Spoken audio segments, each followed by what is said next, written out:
Chapter 581. Dylan. The sudden turn of events left everyone stunned. Nobody expected Dylan to collapse and spurt blood when he was still laughing a second ago. Get him to the hospital, quickly. Hector made a prompt decision and ordered someone to carry Dylan out. Hey, brat. Did you do this? Jacob was about to leave when he thought of something and turned back, his expression menacing. What does it have to do with me? It's his old injuries that resurfaced. If you're looking for someone to blame, you should blame Tyler since he attacked him earlier. Dustin shrugged. Jacob was exasperated. However, he couldn't start a scene without evidence. Jacob. You should go now. It's more important to save Dylan, Hector reminded him. Let's go.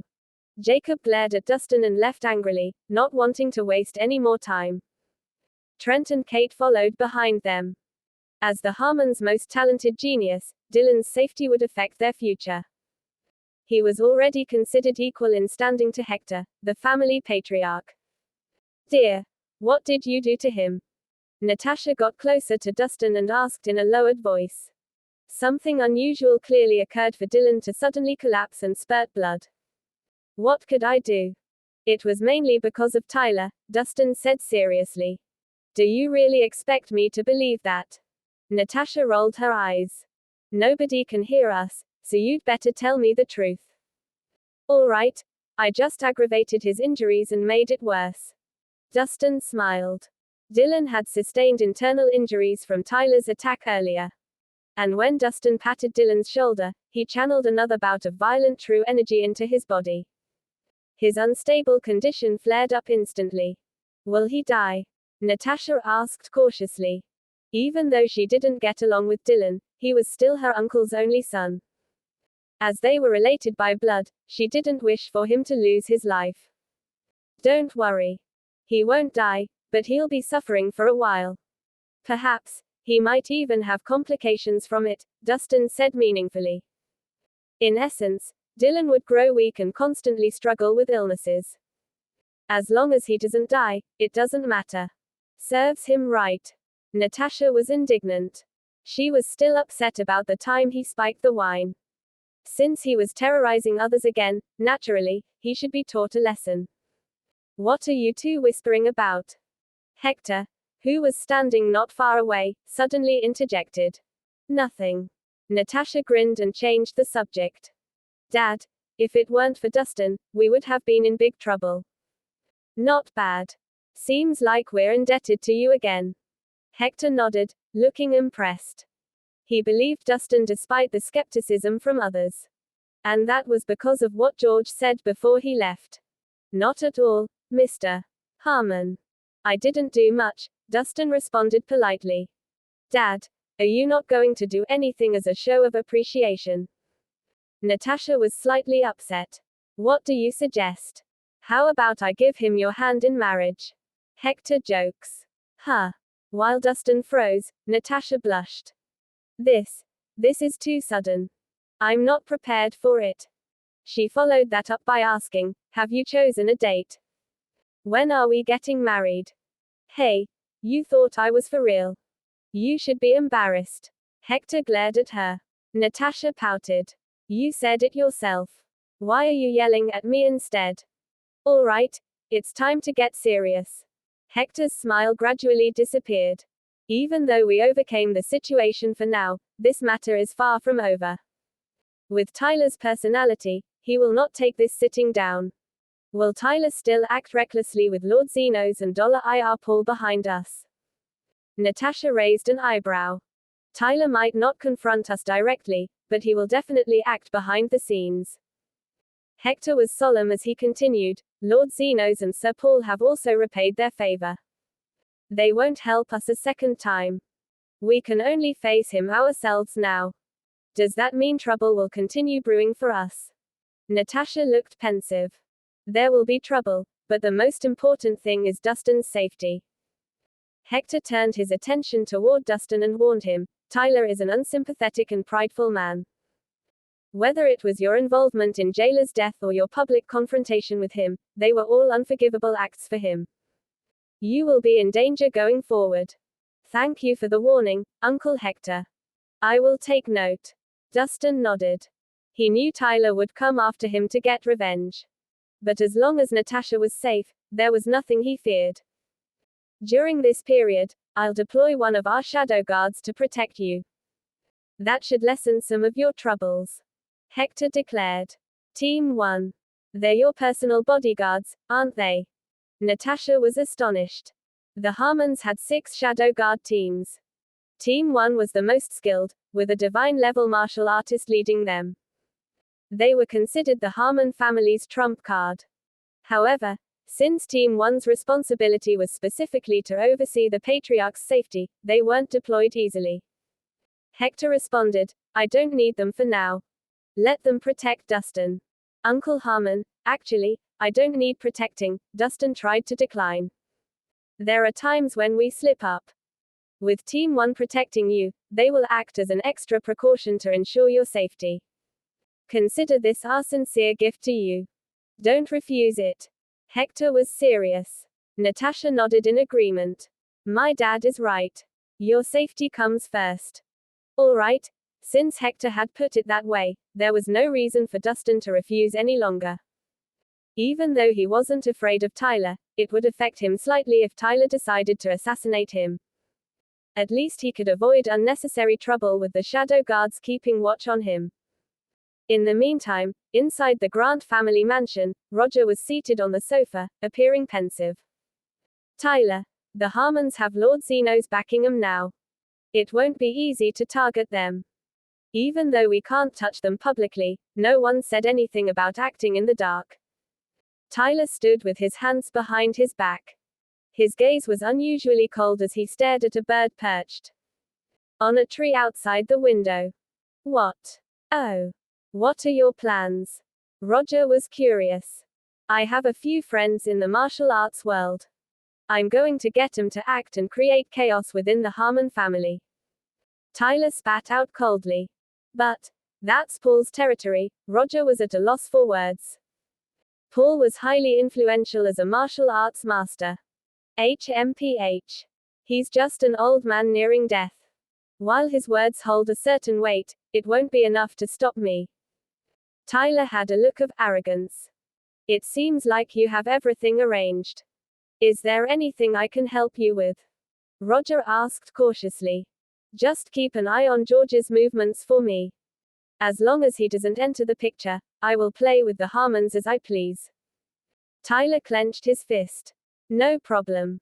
Leave it to me, Roger vouched as he patted his chest. He wasn't brave enough to challenge Lord Zeno's. However, it would be nothing if he just had to monitor his movements.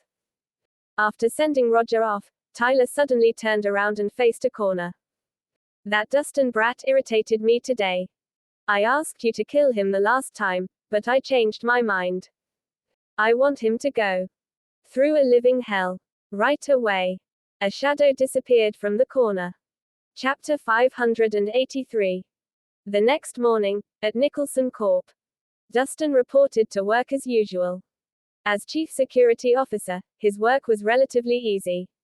He would punch in the morning and patrol the area with a few officers, and he would have free time after that.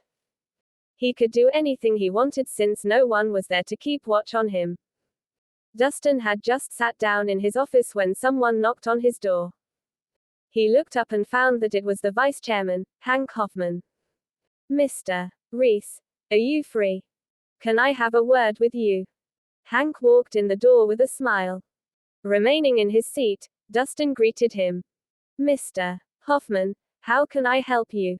Mr. Rhys, I had my friend bring back this aged narcissus tea from Mount Wooey. I hope you like it. Hank took out a delicate gift box and placed it on his table. Dustin raised an eyebrow. Aged narcissus tea. This must be pretty expensive. It's nothing, just over $1 million. Hank smiled. Dustin declined his gift. Mr. Hoffman, this is too valuable. I can't afford to take it, you should keep it for yourself. It's okay if you don't like to drink tea. I have another present prepared. Still smiling, he took out a check from his pocket and said, here are $3 million. Consider it a kind gesture of mine. I hope you accept it. Mr. Hoffman, you're giving me gifts and money. What exactly is the meaning of this? Dustin questioned him straightforwardly. Hank chuckled. I'd like to be friends with you, Mr. Rhys. He flashed Dustin a meaningful smile. I know you are close to Dahlia, but you won't have a future if you continue working for her. She's just a lady. She won't be able to accomplish great things. Dustin's expression remained unchanged. So, I hope you can help me out.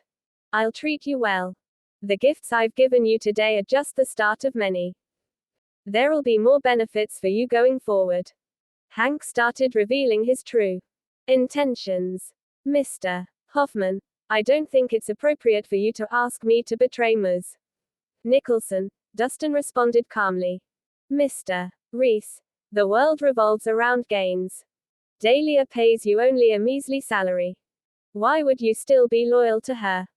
Seeing his lack of reaction, Hank continued to persuade him. As long as you agree to my terms, I'll make sure you end up as vice chairman when I become the chairman. The only reason Hank gave him such a lucrative offer was due to his identity as the Flame Dragon gang leader.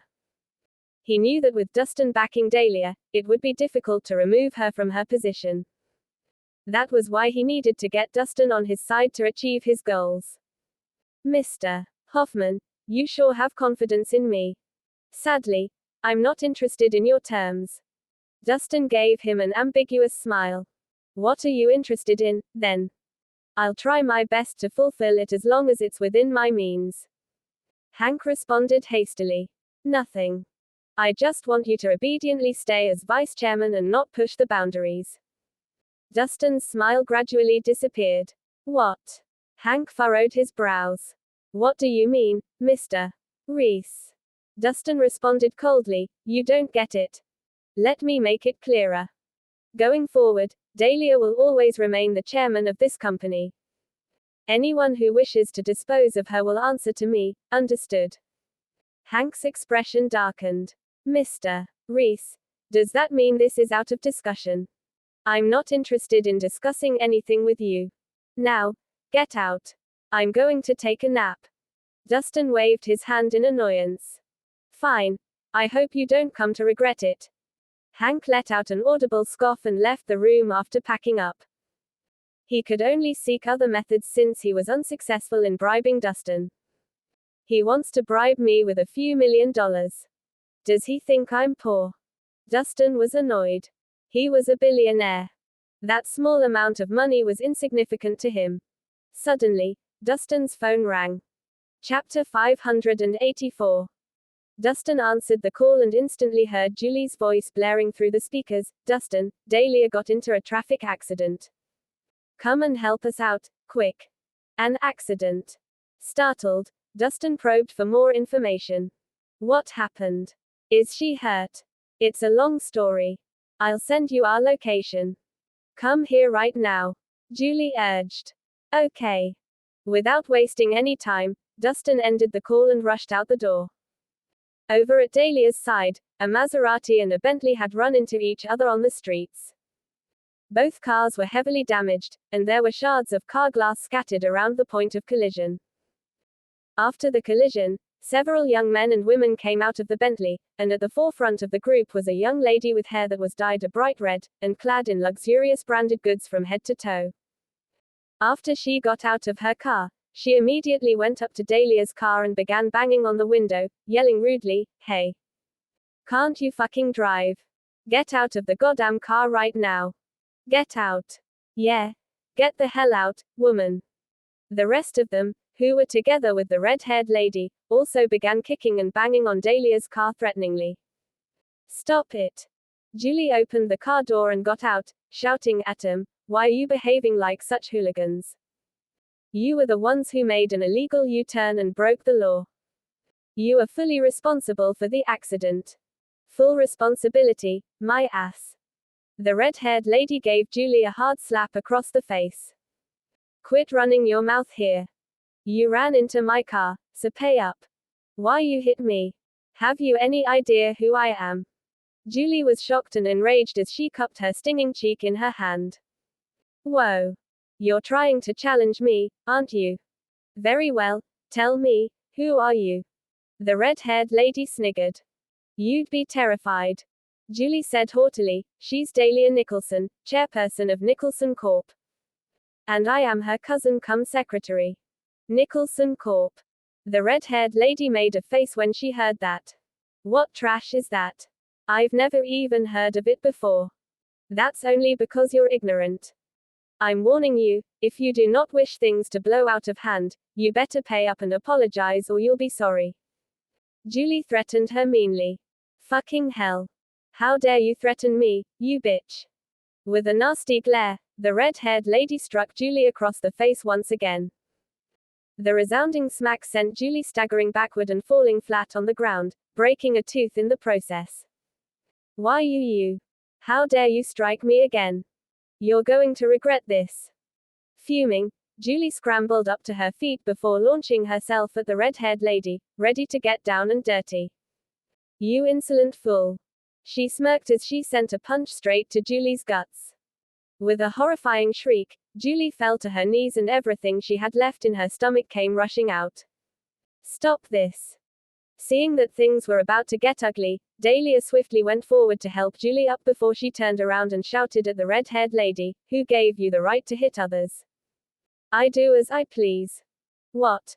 Are you not happy? Why don't I give you a good beating too, huh? She shot Dahlia a glare. You're going too far. Dahlia was infuriated. She didn't expect these people to be so rude and aggressive.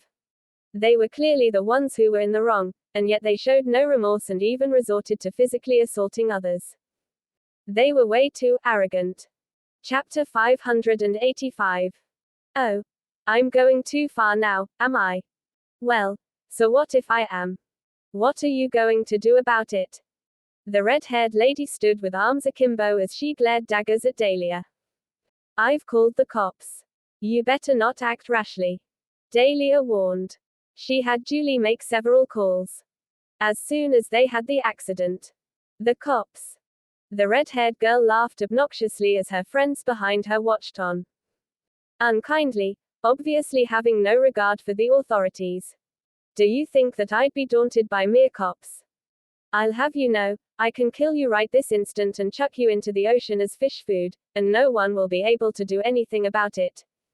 She laughed nastily. Surely you can't be above the law. Dahlia shook her head with a frown, her brows furrowed. The law. Ha ha. I am the fucking law. Now, pay me $10 million, or I'll show you what I'm capable of. The red-haired lady threatened. $10 million. That's daylight robbery. Julie was aggravated. Even if she had bought that car in cash, it'd only amount to slightly over $2 million at best, so if they were to pay for the repair cost, several $100,000 would be more than enough. For her to demand $10 million as compensation was pure extortion, and most importantly, she was the one who was in the wrong, so why should they be the ones paying her? Cut the crap. The red-haired lady shot him a glare. You have only two options. 1. You pay me. Or 2. I break your legs. That's just robbery. Julie was exasperated. So what if I am? She delivered a kick to Julie which sent her sprawling to the ground once again. Keep running your mouth and see if I'll kill you. Stop it. Dahlia stepped between them, hiding Julie behind her. You lay another finger on her and you'll pay dearly for it. She roared. The red-haired lady raised her hand and slapped Dahlia hard on the face. Who do you think you are to speak to me like that? You. Dahlia held her red and swollen face in her hand, her expression livid. These people were downright barbaric. I'll say this one last time, pay up, or you'll be sorry. We did nothing wrong. Why should we pay? Dahlia argued. You're not paying. Then I guess I'll just slash your face up. With a vicious smile, the red-haired lady continued, it'd be a pity for you to lose your pretty little face. I'd like to see if you'd dare to show up in public again after I'm done with you. Don't you dare. Dahlia's expression froze. Try me. With a wave of her hand, the red-haired lady called out to her friends, "Guys, hold her still." On it. Her friends came forward with mean smiles on their faces as they pinned Dahlia to the hood of the car. "I must say, you've got a perfect face." The red-haired lady took out a pocket knife and began gently grazing it on Dahlia's face. "But I do not like seeing things perfect, so I guess I'll just have to ruin it." And then she raised her hand and brought it down to Dahlia's face quickly. But before the knife came in contact with Dahlia's face, a loud clang was heard as a silver needle flew through the air, accurately hitting the knife's blade. A sharp pain shot through the red-haired lady's hand, and the pocket knife she had in her hand clattered to the ground. "Who's there? Who did that?" She whipped her head around quickly with a dark expression. "What gave you the guts to assault others in broad daylight?" A handsome man walked out from behind the car. Dustin. Dahlia and Julie were both elated to see him. It was as though he was their savior, as they had yet to see him lose in a fight. When Dustin noticed Dahlia's swollen cheeks, his expression darkened and his gaze became sharp. "Where did you come from? And why are you sticking your nose in other people's business?" the red-haired lady asked hostilely. "You wretched bitch. That man is the head of security for our company. You're in deep trouble today." Julie shouted haughtily now that Dustin was there. "Ha! And here I was wondering who this rascal was. So it turns out that he's nothing but a security guard." The red-haired lady scoffed contemptuously. "Looks like someone is trying to be the hero here to save the day now. Take a look in the mirror. If you know what's good for you, you better get lost, or I'll beat the crap out of you too." Chapter 586. The young men and women, who were with the red-haired lady, began clamoring, disregarding Dustin's presence. "Get down on your knees and apologize, or I'll break your arms and legs," Dustin demanded coldly. "My cocky, aren't you?"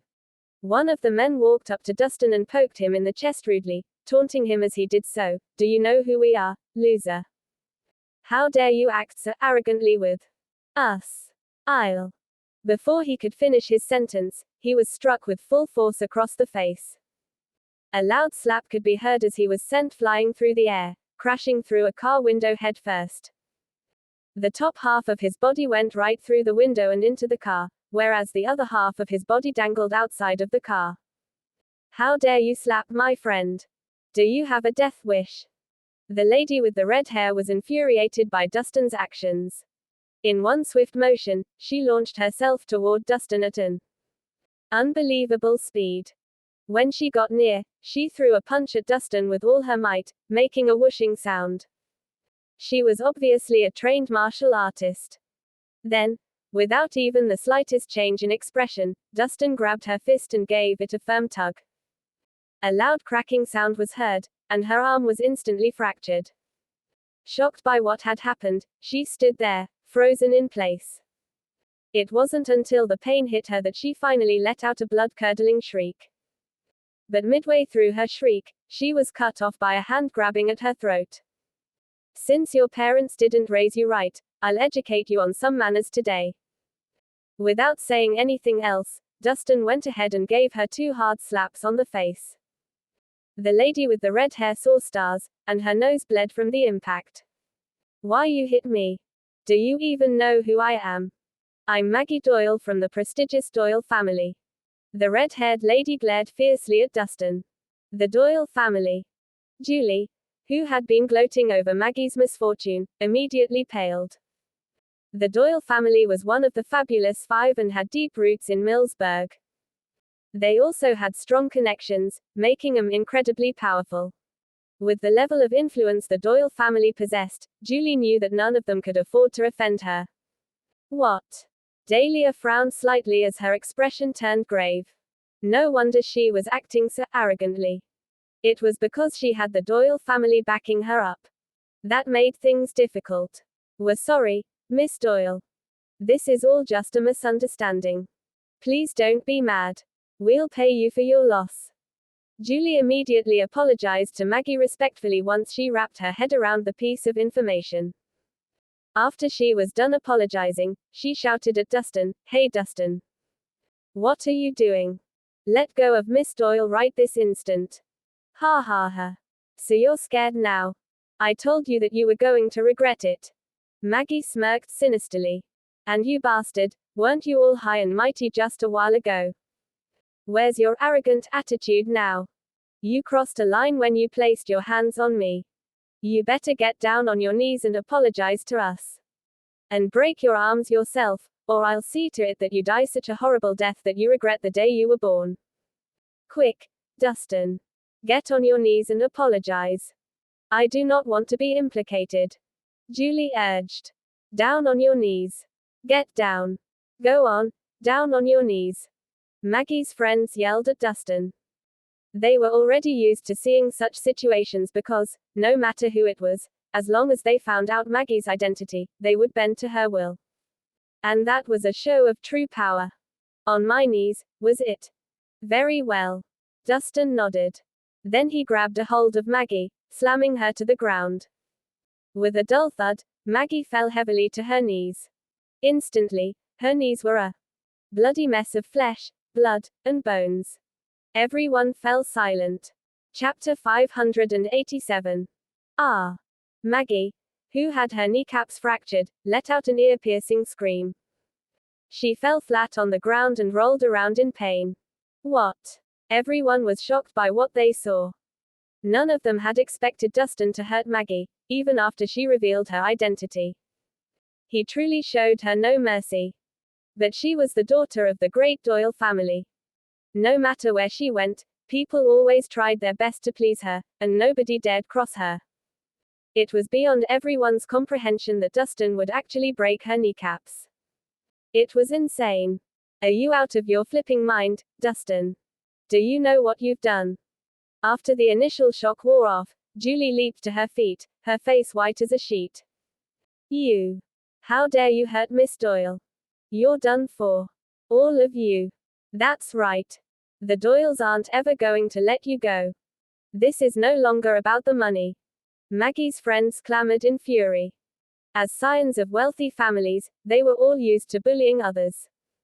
Never the other way around. This rascal had bit off more than he could chew. You arrogant, overbearing bullies. I'm just teaching you a lesson for bullying those weaker than you.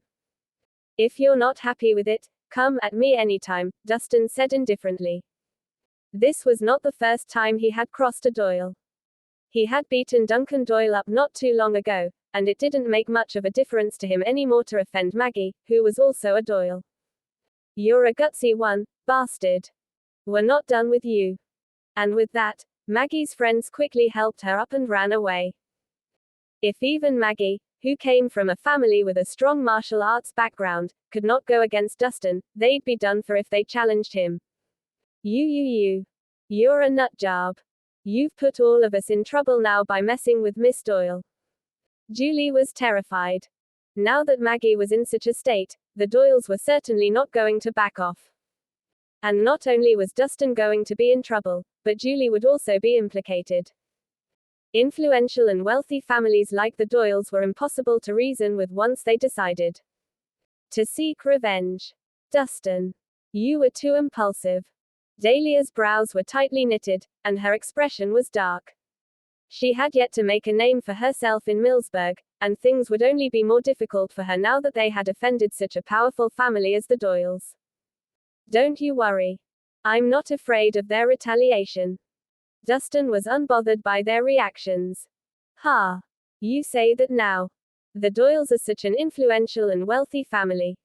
How can you afford to get on the bad side? Julie screamed at him. It's true, I can't. But some people can. I know some people in Millburg who can easily deal with this, Dustin said calmly. You mean Natasha Harmon, don't you? Dahlia asked huffily, her words laced with sarcasm. Well, if you have her help, things might just work out fine. After all, you're such lovebirds, aren't you? What are you thinking, Dahlia?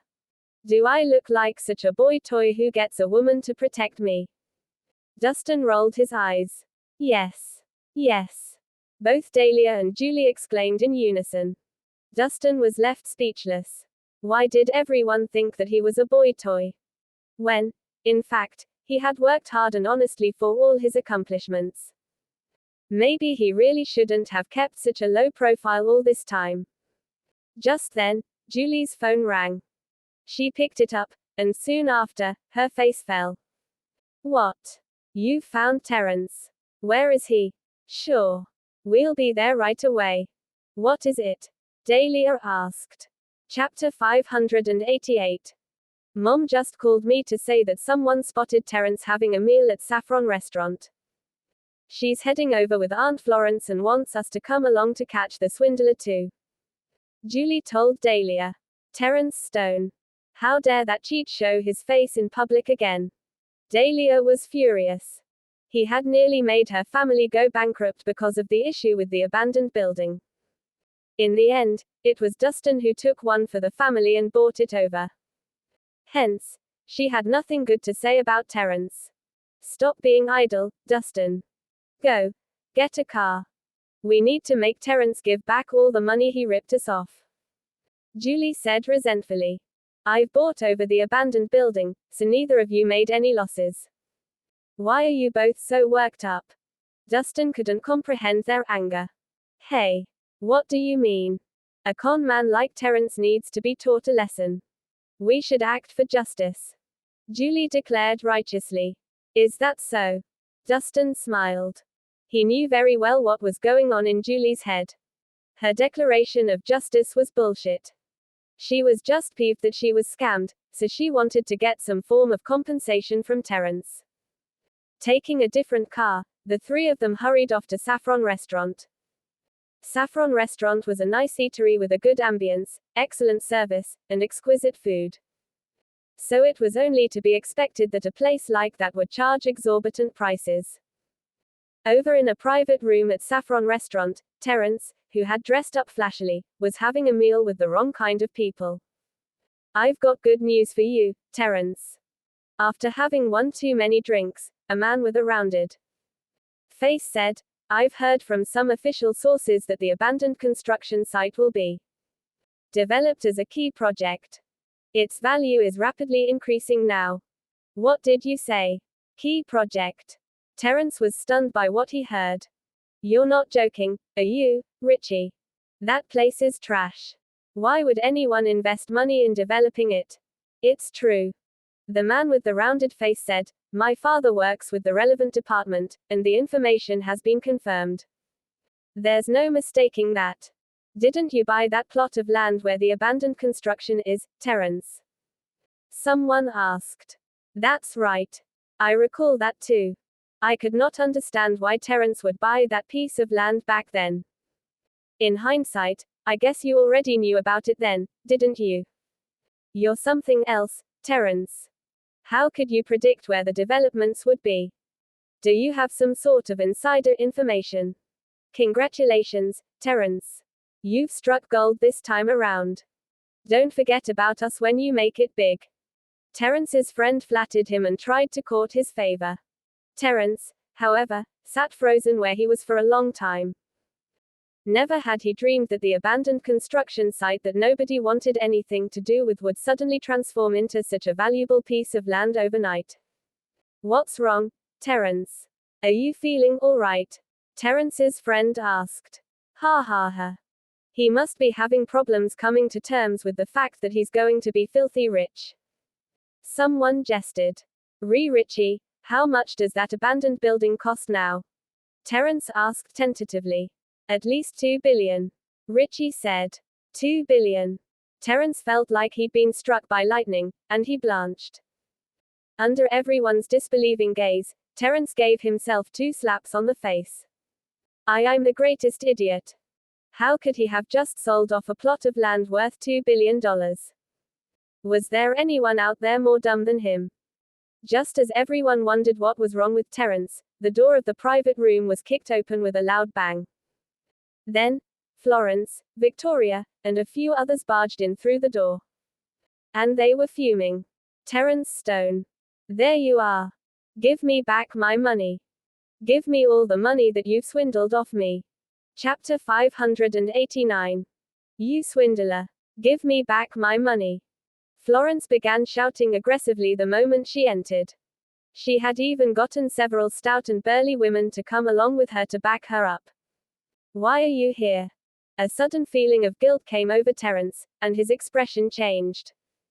He had not expected him to barge in while he was having a meal.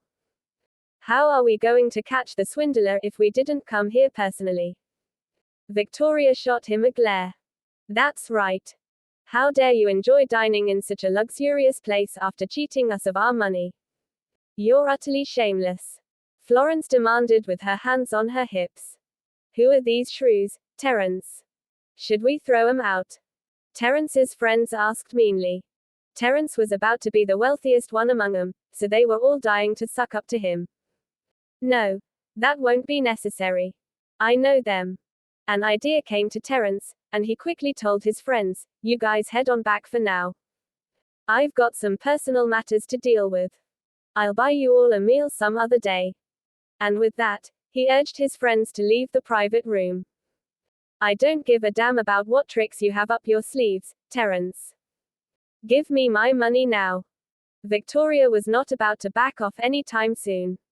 Victoria, let's sit down and talk, shall we? Don't get all worked up. With a smile on his face, he poured everyone a cup of tea. Cut the crap, you swindler. Not wishing to waste her time on him, Victoria knocked the cup of tea over. I don't think I follow, Victoria. When have I swindled you? Terence pretended not to understand what she was going on about. Oh, so you're still trying to deny what you've done? Victoria shot daggers at him with her eyes. You're playing the fool with us, are you? Here, I'll help jog your memory. A week ago, you swindled us into purchasing the plot of land where the abandoned building was, for a total of $100 million. Do you remember now?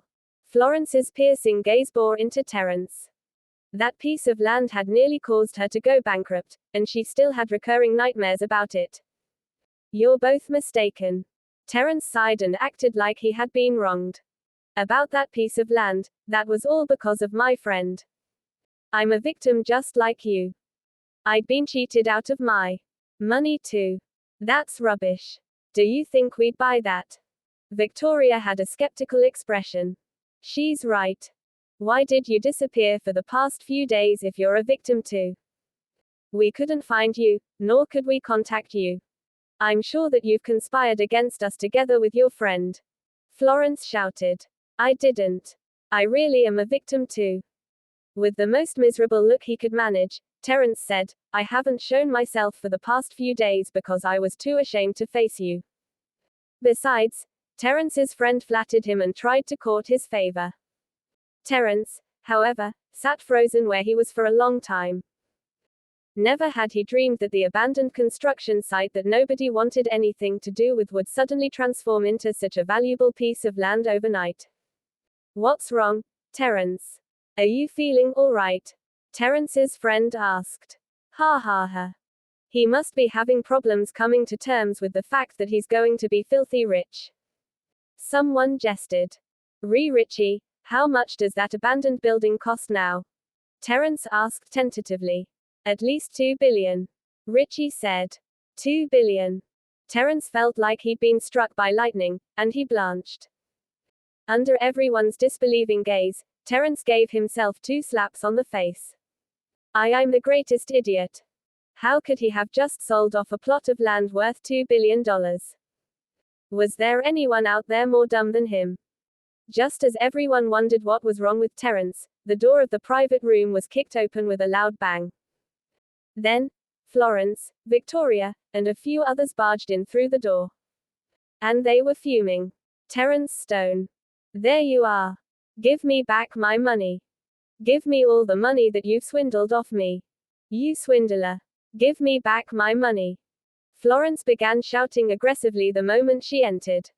She had even gotten several stout and burly women to come along with her to back her up. Why are you here?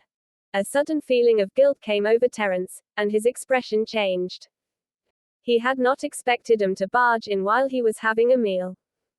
How are we going to catch the swindler if we didn't come here personally? Victoria shot him a glare. That's right. How dare you enjoy dining in such a luxurious place after cheating us of our money? You're utterly shameless. Florence demanded with her hands on her hips. Who are these shrews, Terence? Should we throw 'em out? Terence's friends asked meanly. Terence was about to be the wealthiest one among them, so they were all dying to suck up to him. No, that won't be necessary. I know them. An idea came to Terence, and he quickly told his friends, you guys head on back for now. I've got some personal matters to deal with. I'll buy you all a meal some other day. And with that, he urged his friends to leave the private room. I don't give a damn about what tricks you have up your sleeves, Terence. Give me my money now. Victoria was not about to back off any time soon. Victoria, let's sit down and talk, shall we? Don't get all worked up. With a smile on his face, he poured everyone a cup of tea. Cut the crap, you swindler. Not wishing to waste her time on him, Victoria knocked the cup of tea over. I don't think I follow, Victoria. When have I swindled you? Terence pretended not to understand what she was going on about. Oh, so you're still trying to deny what you've done? Victoria shot daggers at him with her eyes. You're playing the fool with us, are you? Here, I'll help jog your memory. A week ago, you swindled us into purchasing the plot of land where the abandoned building was, for a total of $100 million. Do you remember now? Florence's piercing gaze bore into Terence. That piece of land had nearly caused her to go bankrupt, and she still had recurring nightmares about it. You're both mistaken. Terence sighed and acted like he had been wronged. About that piece of land, that was all because of my friend. I'm a victim just like you. I'd been cheated out of my money too. That's rubbish. Do you think we'd buy that? Victoria had a skeptical expression. She's right. Why did you disappear for the past few days if you're a victim too? We couldn't find you, nor could we contact you. I'm sure that you've conspired against us together with your friend. Florence shouted. I didn't. I really am a victim too. With the most miserable look he could manage, Terence said, I haven't shown myself for the past few days because I was too ashamed to face you. Besides, I've been trying to locate my friend to get him to pay back the money that he ripped off of you. I've been doing that for you. You claim to be so righteous, but where's our money? Florence demanded. She wasn't going to believe his big talk anymore. If he did not return their money, everything he said was as good as trash. My friend has disappeared without a trace. I suspect that he has long since fled to another city. Terence sighed deeply. Ha! I knew you were going to say that. Florence smiled sardonically. Although my friend has run off with your money, I'll take full responsibility for the money you've lost. He declared righteously with a resolute demeanor. Everyone was taken aback by his words, and they all had an astonished expression on their faces. It was beyond their expectation that he would take responsibility for the matter, as they thought that he would deny everything. So, what you're saying is that you'll pay us our money? Victoria asked tentatively. Of course. Terence nodded earnestly. I may be a victim too, but at the end of the day, all of you are implicated only because of me, so I'll pay you what you lost in full. Well, Florence and Victoria exchanged a sheepish glance. For a moment, neither of them knew how to react. Chapter 590. Florence and Victoria came for Terence to get their money back. In fact, they were prepared to resort to violence to get things done, ready to teach him a lesson the moment Terence tried to pull anything funny. However, they had not foreseen that he would readily admit his mistakes and even humbly tell them that he would pay them for their loss. For a moment, both of them were unsure if he really was a swindler. Could it be possible that Terence was indeed innocent? If you truly are a victim too, Terence, where would you get the money to pay us back? Florence was doubtful. Indeed, I do not have the money right now, but I can borrow some from people around me. Terence sighed before he continued, I've got some connections here in Millsburg, and I have plenty of friends. Did you see those people who were here with me earlier on? I invited them here for a meal so that I could borrow some money from them to pay you your loss. Florence and Victoria were moved by his words. They were impressed by his resolution to pay them their money and even went as far as to borrow money from others. From the looks of things, they had misunderstood him. Have you gotten any money from them yet, Terence? Victoria mellowed down and asked cautiously. I have, and it's just enough to cover your loss. Terence nodded. Well, we're not in a rush to get the money back. You can take your time. It's good to see that you're fine. Victoria smiled sheepishly. Yes, that's right. We were too impulsive and misunderstood you. Please don't take it to heart. Florence quickly added. Oh, it's all my fault. I'm the one who's brought you trouble. A man should make right what he's done wrong. I'll transfer you the money now. Terence took out his phone and was about to make the transaction. Hey, we're all family. What's the rush? Florence smiled radiantly at him. My bank account number is 622,700,030. Wait a minute. Terence suddenly stopped midway through typing in his password and pretended as if he had just thought of something. I can give you your money back, but the ownership of the plot of land with the abandoned construction should be transferred back to me. Why would you want that? It's basically worthless, Victoria asked. It's not about how much it's worth. Since I'm borrowing money from my friends, it only makes sense that I give them something as collateral, and I think that piece of land will work just fine. Terence explained earnestly. I see. Victoria nodded and continued, but the ownership of that piece of land is no longer with us. It's not with you.